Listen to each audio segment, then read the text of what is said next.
இது நம்ம பாரதிய கட்சி சார்பாக சேலம் மாவட்டத்தில் கோட்டைமேட்டில் நடத்தப்பட்ட ஆர்ப்பாட்டம்.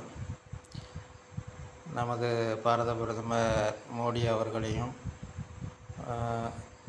பிரதமரின் தாயார் அவர்களையும் இழிவாக பேசியதால் ராகுல் காந்தியை கண்டித்து செய்த ஆர்ப்பாட்டம் இது. பாரதிய ஜனதா கட்சி தொண்டர்கள், நிர்வாகிகள் அனைவருமே கலந்து கொண்டார்கள். பாருங்கள், அந்த காட்சி தான் இது.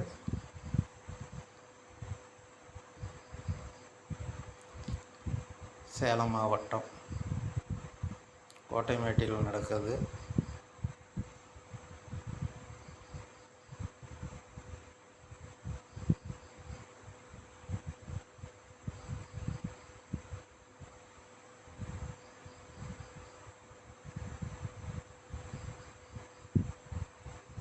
நன்றி.